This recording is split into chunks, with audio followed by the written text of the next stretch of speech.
Please stand and unite in singing the Star Spangled Banner.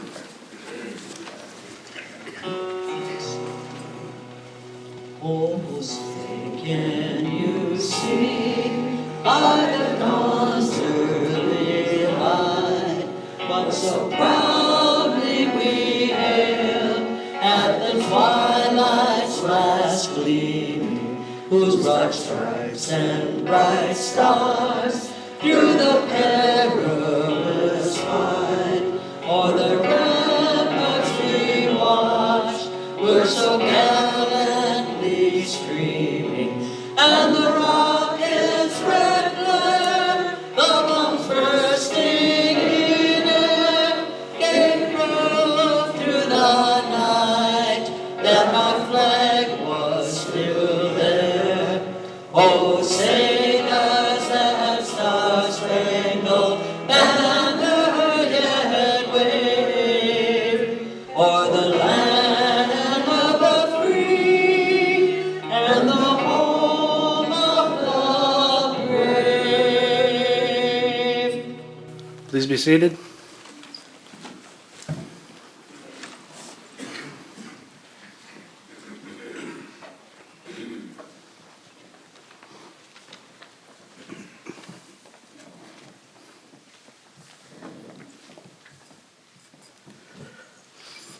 Members and guests, the purpose of this service is to honor our country's flag, to celebrate the anniversary of its birth, and to recall the achievements attained beneath its folds. It is quite appropriate that such a service should be held by the Order of Elks, an organization that is distinctly American, intensely patriotic, and without counterpart. Esteemed Lady Knight, what are the fraternal aims of the Benevolent and Protective Order of Elks?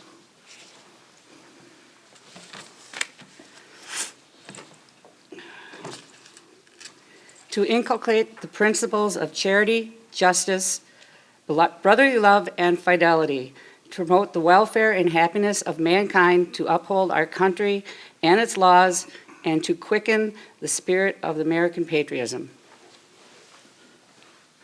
Esteemed Lady Knight, what is the significance of the American flag? It is emblematic of the crowning virtue, charity.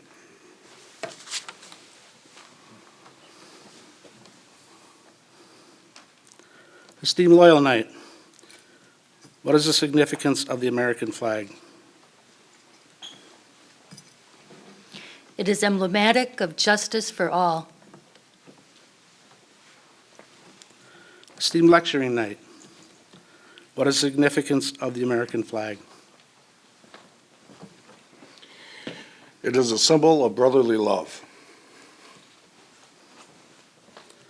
Lodge Esquire, what is the significance of the flag from the station of the exalted ruler?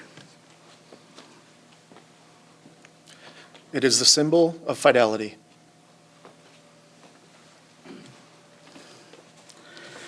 Charity, justice, brotherly love, and fidelity are the cardinal principles of our order, and they are exemplified in all of our services. By them, we teach love of country and of our countrymen, and loyalty to our American way of life. To be an Elk is to be an American citizen who lives for their country and is ready to die for it. Please stand. The chaplain will lead us in prayer.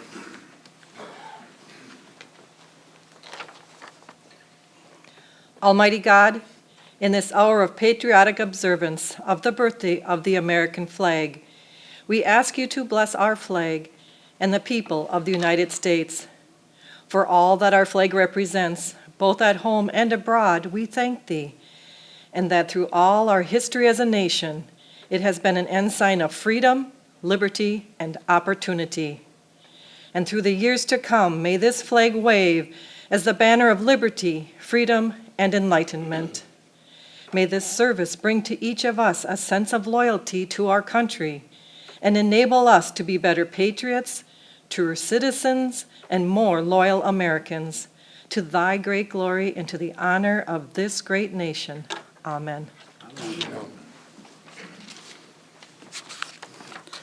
Please be seated.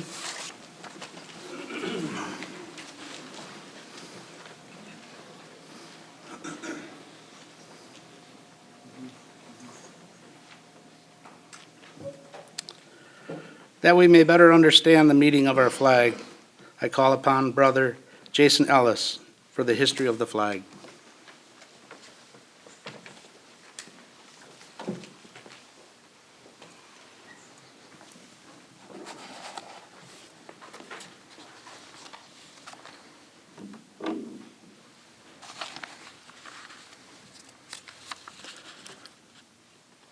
Heraldry is as old as the human race.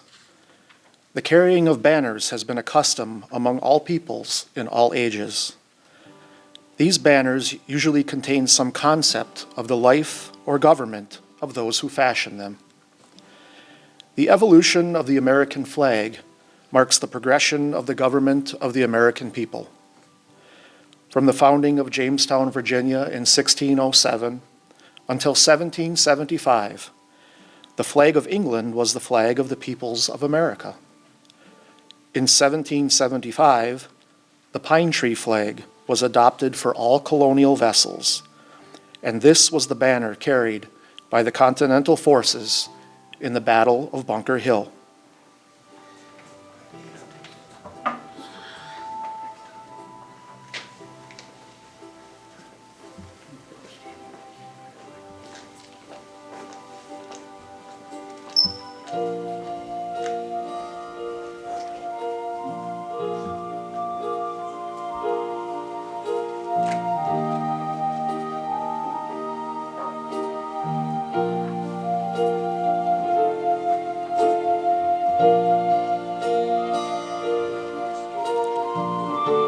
The southern colonies, from 1776 to 1777, used the snake flag.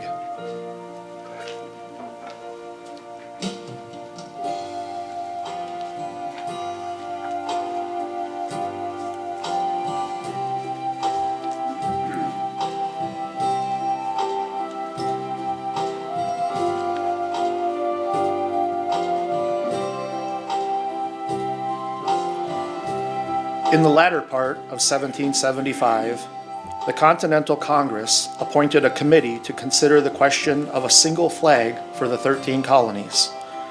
That committee recommended a design of 13 alternate stripes of red and white, with an azure field in the upper corner bearing the red cross of St. George and the white cross of St. Andrew. John Paul Jones, the senior lieutenant of the flagship Alfred, hoisted this flag to the masthead on December 3, 1775, and 1 month later, it was raised over the headquarters of General Washington at Cambridge, Massachusetts, in compliment, as he wrote, to the United Colonies.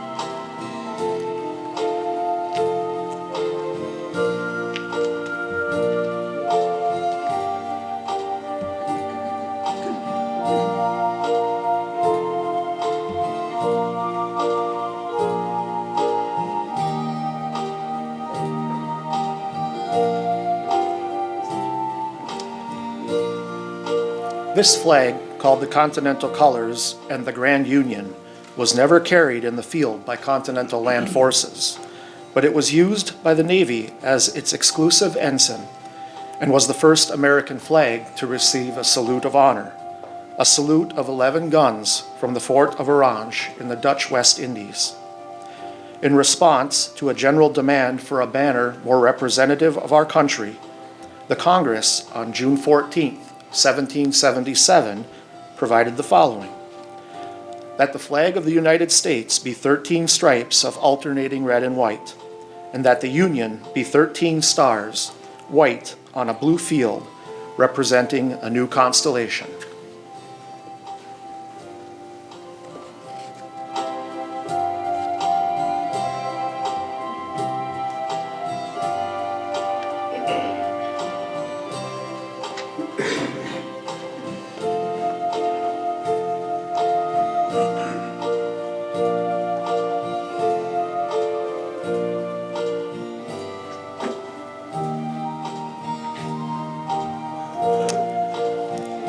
It is generally believed that in May or June of 1776, a committee consisting of George Washington, Robert Morris, and George Ross commissioned Betsy Ross, a Philadelphia Quakeress, to make a flag from a rough design they had left with her. It is said that she suggested that the stars have 5 points rather than 6. This starry banner was first flown at Fort Stanwix, called Fort Schuyler at that time, near the city of Rome, New York, on August 3rd, 1777, and was under fire 3 days later at the Battle of Oriskany, August 6th, 1777, during a British and Indian attack. The first official salute to the Stars and Stripes was given on February 14th, 1778, by France on the French coast, when the Ranger, under command of John Paul Jones, was saluted by the French fleet. This flag, then carried by the Ranger, was made of the young women of Portsmouth, New Hampshire, from stripes of their best colored silk dresses and the white wedding gown of a recent bride. It is said that this same Ranger's flag was flown by Jones's ship, the Bonami Richard, in its thrilling fight by moonlight upon the high seas with the British frigate Serapis. When the Serapis struck her colors, the immortal fame of John Paul Jones was ensured as the intrepid defender of the youthful republic. The original 13 Stars and Stripes represented the original 13 colonies. In 1795, 2 additional Stars and Stripes were added to represent admission to the Union of Vermont and Kentucky. Under this banner of 15 Stars and Stripes was fought the War of 1812. It was the sight of it flying over Fort McHenry on September 14th, 1814, that inspired Francis Scott Key to write what was to become our national anthem, the Star-Spangled Banner. Miss Margaret Young, who cut the stars for that particular banner, was the mother of Henry Sanderson, the Grand Exalted Ruler of the Order of Elks in 1884.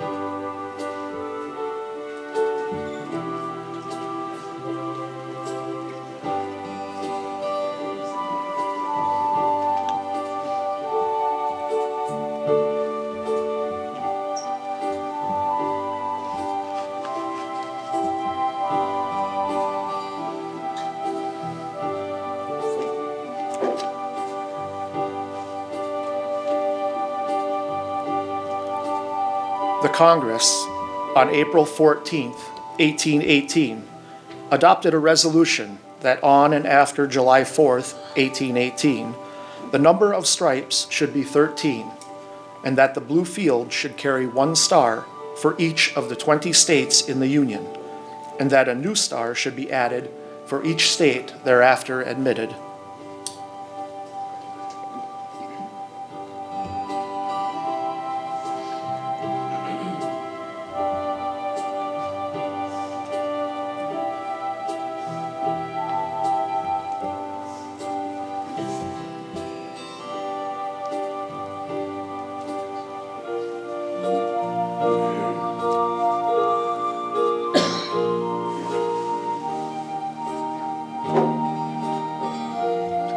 Since 1818, there has been no change in the flag design, except that 28 new stars were added before July 4th, 1912.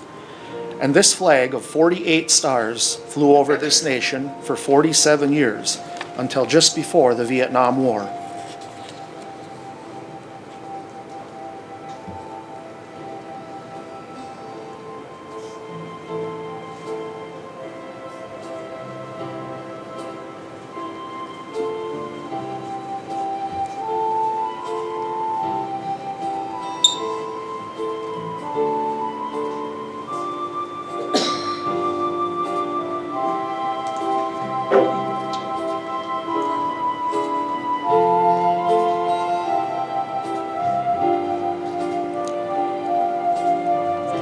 On July 4th, 1959, a star was added for Alaska our first non-connected state.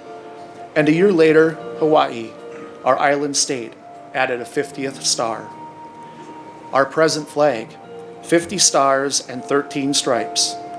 It is accompanied by the POW MIA flag to recognize the plight and demise of a special group of our armed forces, those who were prisoners of war or still remain missing in action. Please stand and salute our flag.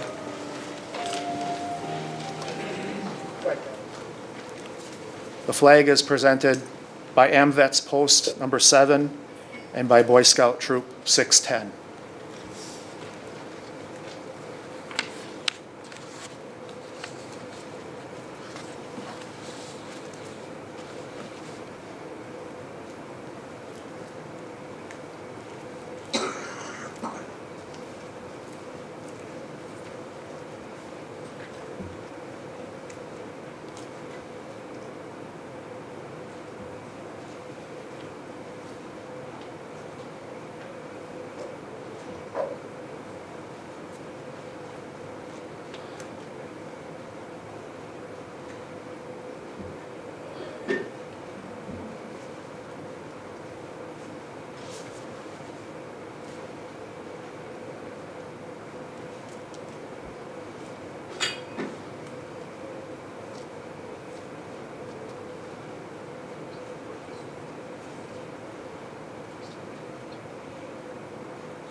Present. On. Order. On.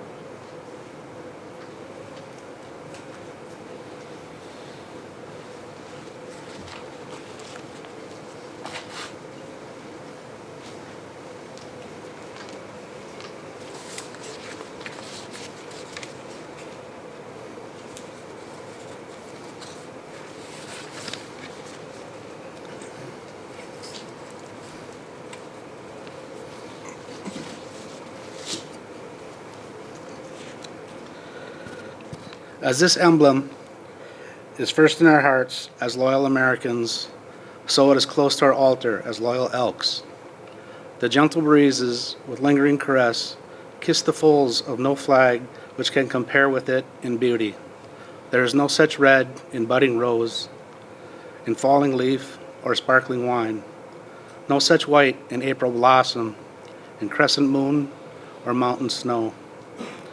No such blue in woman's eye, in ocean's depth or heaven's dome, and no such pageantry of clustering stars and streaming light in all the spectrum of sea and sky.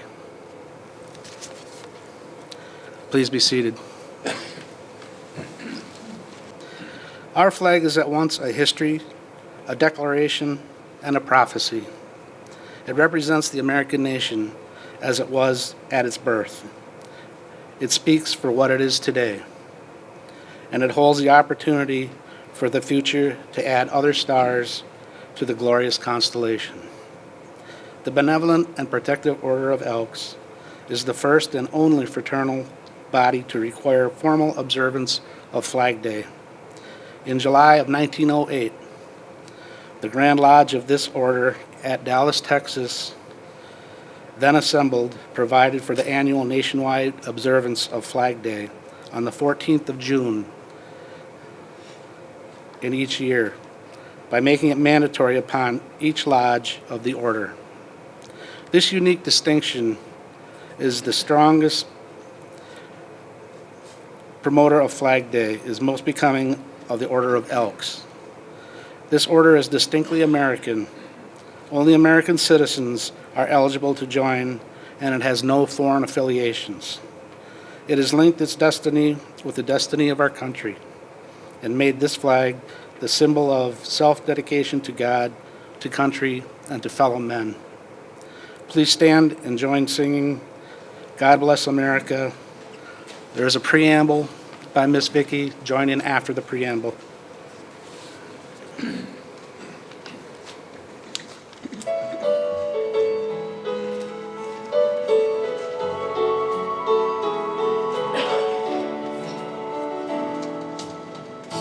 While the storm clouds gather, our the same.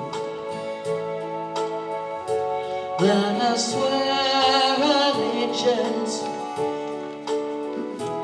to a land that's free.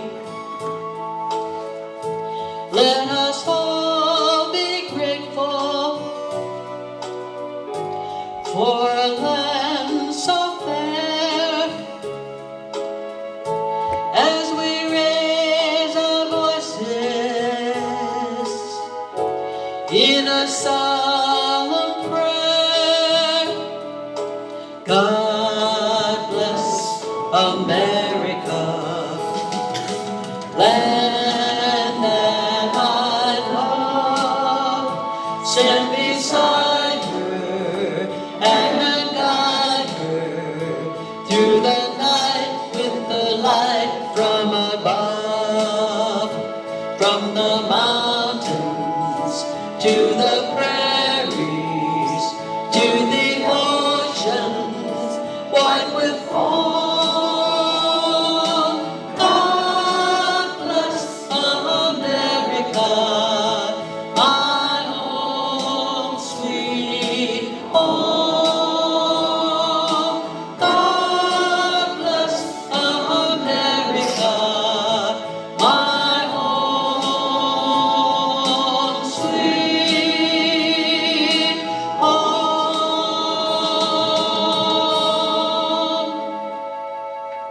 Please be seated. I now call upon Brother Tom Wodzinski for the response.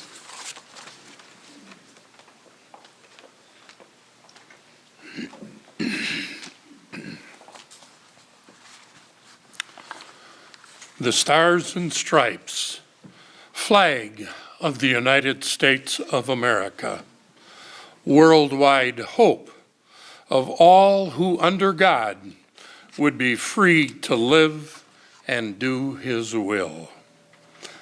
Upon its folds is written the story of America, the epic of the mightiest and noblest in all history. In the days when peoples of the old world groveled in abject homage to the heresy of the divine right of kings, a new constellation appeared in the western skies, the Stars and Stripes, symbolizing the divine right of all to life, liberty, happiness, and power under endowment by their Creator. To what man or woman is given words adequate to tell the story of the building of this nation? That immortal story is written in blood and sweat, in heroic deeds and remitting toil, in clearing the primeval forests and in the planting of vast prairies where once the coyote and the buffalo roamed. Onward swept the nation, spanning wide rivers, leaping vast mountain ranges, leaving in its path villages and farms, factories and cities, till at last this great nation stood astride the continent from the Atlantic to the Pacific. This is the heritage of the people of the United States. It has been repurchased by each succeeding generation and must be re-won again and again and again until the end of time, lest it too shall pass like the ancient empires of Greece and Rome. The price of liberty is eternal vigilance. What was won at Lexington and Concord and Bunker Hill had to be repurchased at Ticonderoga and Yorktown. What John Paul Jones achieved upon the high seas in the War of Independence had to be repurchased by Commodore Perry on Lake Erie in the War of 1812. The prestige of Admiral Dewey's victory at Manila Bay in 1898 was re-won by the naval battles in the seas about the far distant islands of the Pacific after the sneak attacks upon Pearl Harbor and Manila in 1941 had summoned our country to assume its role in World War II. What our troops achieved under the Stars and Stripes at Chateau Thierry and Flanders in World War I, their sons were required to repurchase in World War II, in the bloody trek across the northern Africa, on the beachheads of Europe, and in the Battle of the Bulge. The flag our American men raised at Iwo Jima was the same flag later raised in the defense of Incheon, Pusan, and Pork Chop Hill in far-off Korea. Then another generation under that same flag bled to stem the threat of communism in far-off Vietnam. Our young people were again called to carry our flag in defense of a free world in the actions in Grenada and Panama. Willingly, our brave men and women carried our flag and the honor of the American people into battle in Operation Desert Storm. And who among us will ever forget the sight of the firefighters raising our flag over the ruins of the World Trade Center, the military personnel draping our flag on the side of the Pentagon, or the citizens of Somerset County, Pennsylvania, placing our flag near the site where brave Americans died fighting the hijackers of Flight Number 93. No other symbol could have offered such comfort as we still today endure the horrors of that day. Today, American armed forces carry our flag in the villages of Iraq, the mountains of Afghanistan, and the jungles of the Philippines, and wherever terrorism may reside. Their struggle against the sponsors of terrorism is the hardest battle yet, and this threat to our nation and to our way of life is certainly as great a challenge as our flag has ever seen. The resurgence of patriotism since September 11th, 2001 has rekindled respect for our flag. Today, we see that star-spangled banner wherever we turn, on homes, businesses, automobiles, and billboards. Such displays stimulate our love for our nation and for what it stands. They remind us of the sacrifices being made by the men and women of the armed forces around the world. And they are a tribute to the heroes of the police and fire departments the nation over.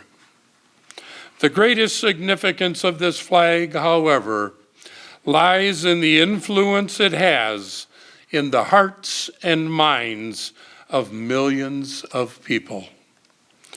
It has waved over unparalleled progress of a nation in developing democratic institutions, scientific and technological knowledge, education, and culture. It has served as a beacon for millions of people and oppressed refugees abroad, and stands as a promise that the underprivileged will not be forgotten. What is the meaning of the flag of the United States? There can never be a definitive answer to that question. There are people in this world who see it as a symbol of imperialism. Others see it as a destiny of the people. But reference to these and similar views of the flag was resolved when Woodrow Wilson, when he said, "This flag which we honor and under which we serve is the emblem of our unity, our power, our thoughts, and the shape of this nation. It has no other character than that which we give it from generation to generation. The choices are ours. Only love, true love of our fellow man, can create peace. The emblem and token of that love is the stars and stripes, the symbol of the American way of life.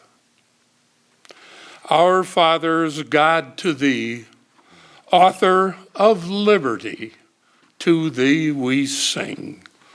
Long may our land be bright with freedom's holy light. Protect us by thy might, great God, our King."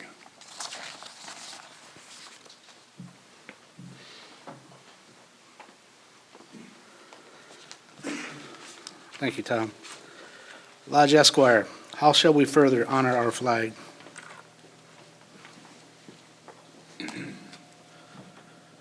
The flag is formally honored by the Pledge of Allegiance. This pledge was written in 1892 by Francis Bellamy and published in the Youth's Companion as part of a patriotic campaign of that magazine. The pledge did not become part of the flag code until 1942, and in 1954, the phrase "under God" was added.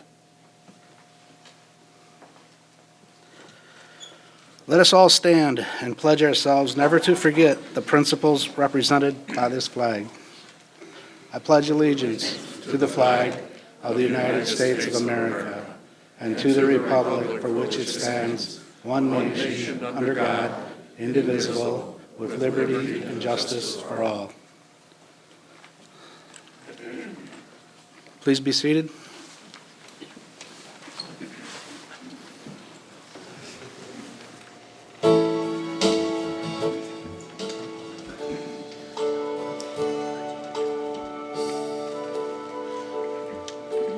I am the flag of the United States of America. My name is Old Glory. I fly atop the world's tallest buildings, and I stand watch in America's halls of justice. I fly majestically over the institutions of learning, and I stand guard with power in the world. Just look up and see me. I stand for peace, honor, truth, and justice. I stand for freedom, and I am confident, I am arrogant, and I am proud. And when I am flown with my fellow banners, my head is a little higher, my colors are a little truer, and I bow to no one but our God. I am recognized all over the world. I am saluted, loved, revered. I'm respected and I am feared. I have fought in every battle of every war for more than 200 years. I was flown at Valley Forge, Gettysburg, Shiloh. I was there at San Juan Hill, the trenches of France, in the Argonne Forest, Anzian, Rome, and the beaches of Normandy. Guam, Okinawa, Korea, Saigon, Vietnam, Afghanistan. They all know me. I am presently in the mountains of Afghanistan and the hot and dusty deserts of wherever freedom is needed. I have led my troops when I was dirty, battle-worn and tired, but my soldiers cheered me, and I was proud. I have been burned, torn, and trampled on the streets of countries I have helped. It does not hurt, for I am invincible. I have been soiled upon, I have been burned, torn and trampled in the streets of my own country. And when it's done by those whom I've served in battle, that's when it hurts. But I shall overcome, for I am strong. I have slipped the bonds of earth and stood watch over the uncharted frontier from my vantage point on the moon. I have borne silent witness to all of America's finest hours, but my finest hours are yet to come. When I am torn into strips and used as bandages for my wounded comrades in a battlefield, and when I am flown at half-mast to honor my soldiers, or when I lie in the trembling arms of a grieving parent at the grave of their fallen son or daughter, I am proud. For you see, I am the flag of the United States of America, one nation under God, indivisible by none.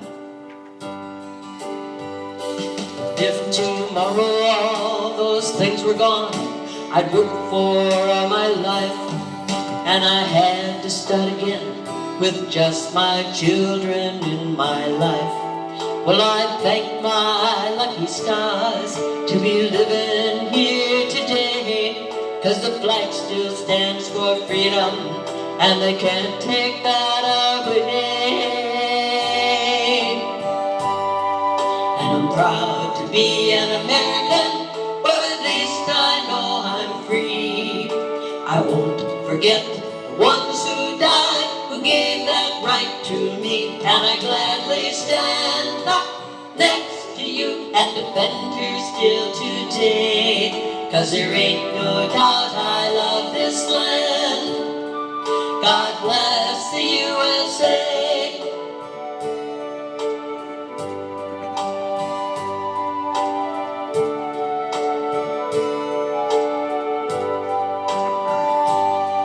From the lakes of Minnesota to the hills of Tennessee, across the plains of Texas, and a sea from shining sea, from Detroit down to Houston, and New York to LA, there's pride in every American heart. Now it's time to stand and sing.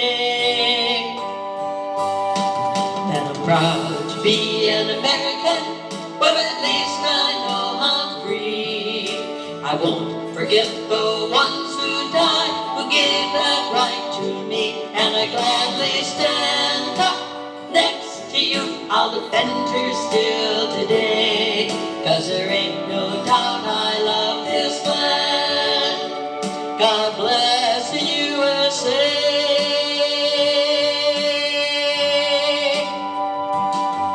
And I'm proud to be an American, but at least I know I'm free. I won't forget those ones who died, who gave that right to me, and I gladly stand up next to you. I'll defend her still today, 'cause there ain't no doubt I love this land. God bless the USA.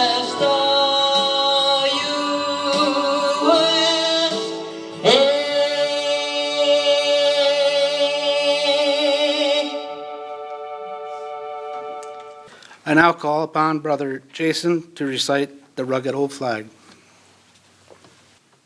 I walked through a county courthouse square, and on a park bench, an old man was sitting there.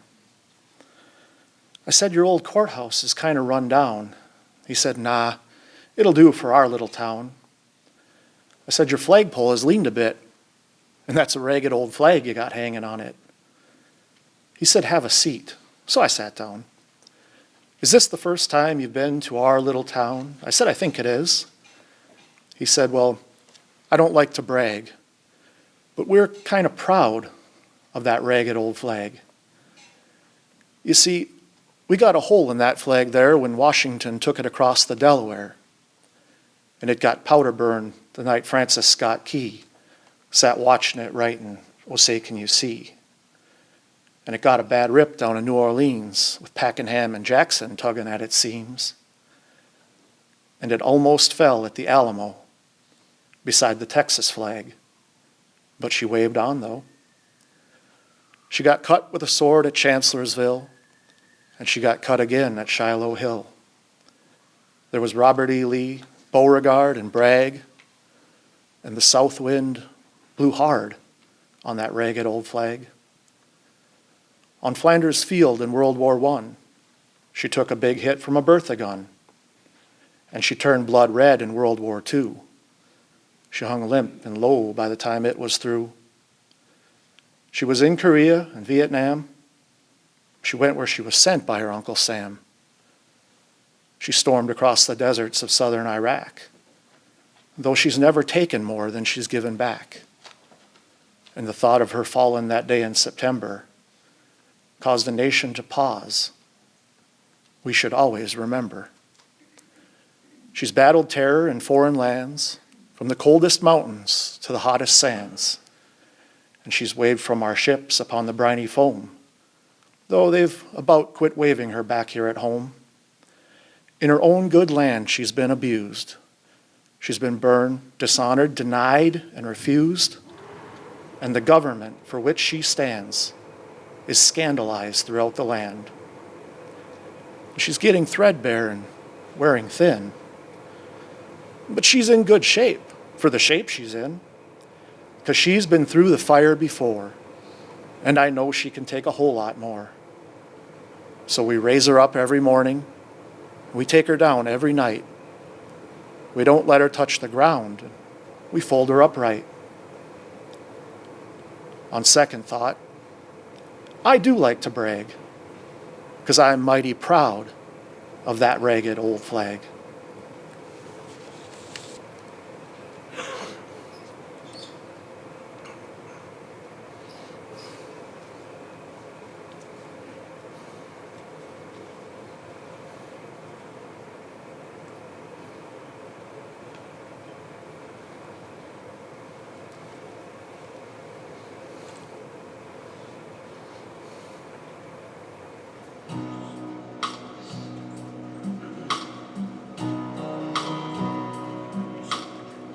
The first fold of our flag is a symbol of life.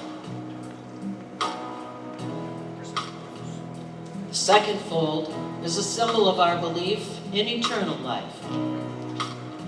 The third fold is made in honor and remembrance of the veterans departing our ranks, who gave a portion of their lives for the defense of our country to attain peace throughout the world. The fourth fold represents our weaker nature, for as American citizens, trusting, it is to Him we turn in times of peace, as well as in time of war, for His divine guidance. The fifth fold is a tribute to our country, for in the words of Stephen Decatur, our country, in dealing with other countries, may she always be right, but it is still our country, right or wrong. The sixth fold is for where our hearts lie. It is with our heart that we pledge allegiance to the flag of the United States of America and to the republic for which it stands, one nation under God, indivisible, with liberty and justice for all. The seventh fold, that's a tribute to our armed forces. For it is through the armed forces that we protect our country and our flag against all of her enemies, whether they be found within or without the boundaries of our republic.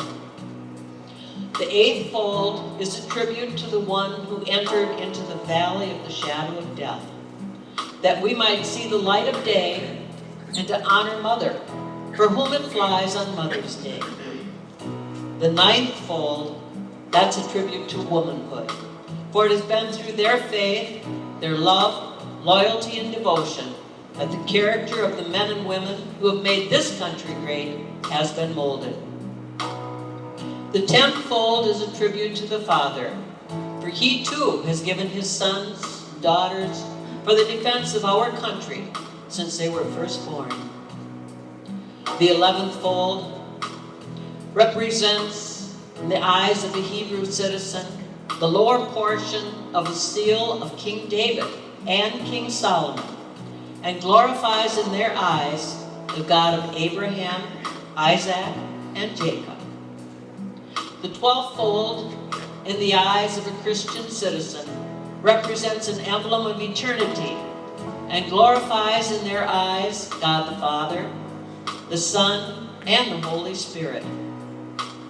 The 13th fold, when the flag is completely folded, the stars are uppermost, reminding us of our national motto, "In God we still trust."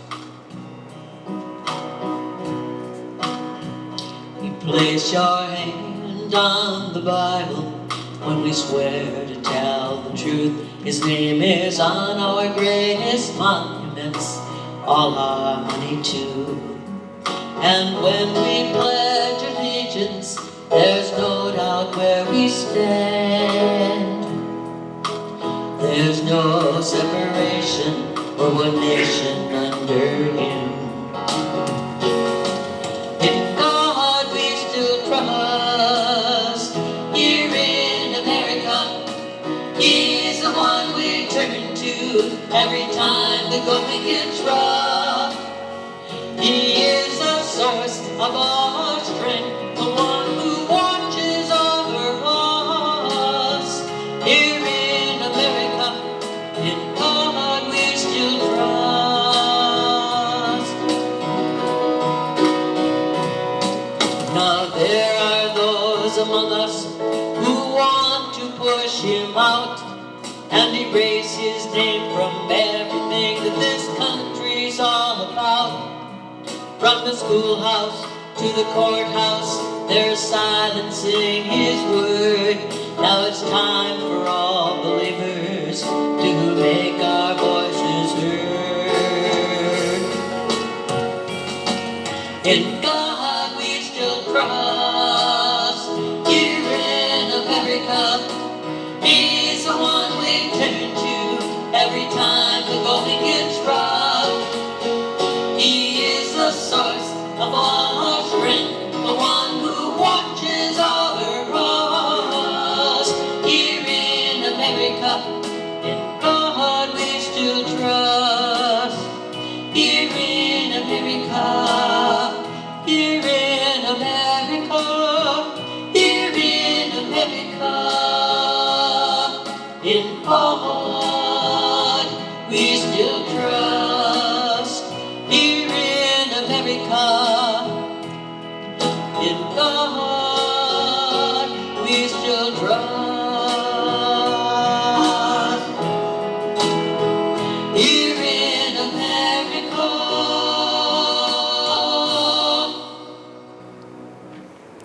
In conclusion of this observance of Flag Day, let us rededicate ourselves to the flag of the United States of America, and may the principles of charity, justice, brotherly love, and fidelity ever increase in each of us. Please stand while the flags are being retired.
Please salute our flag.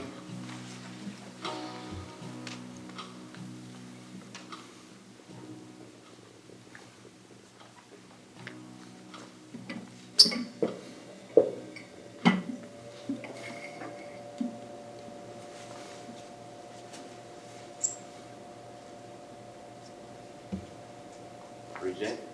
Arms. Order. Arms.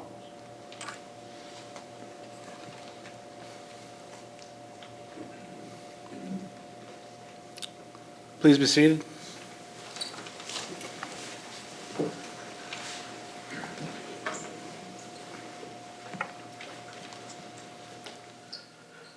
Before closing, I'd like to thank the people participating this morning. Please stand as I read your name. Past State President and past Exalted Ruler Tom Wazinski. Our veterans are AM vets from Post Number 7. Our scouts from Troop 610. Our officers, Leading Knight Deb Schreiber, Loyal Knight and Secretary Loyal Knight stand-in today, Barb Mesra. Lecturing Knight Bob Sasinski, Tyler Tom Vardy, our chaplain and past Exalted Ruler Pam Chedevy, Jason Ellis, past Exalted Ruler, our trustees, Roger Zaradnik, Mark Schmidt, and Jeff Groff. Please give them all a hand.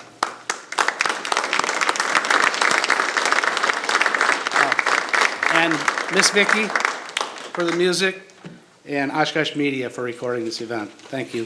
I now declare this service closed.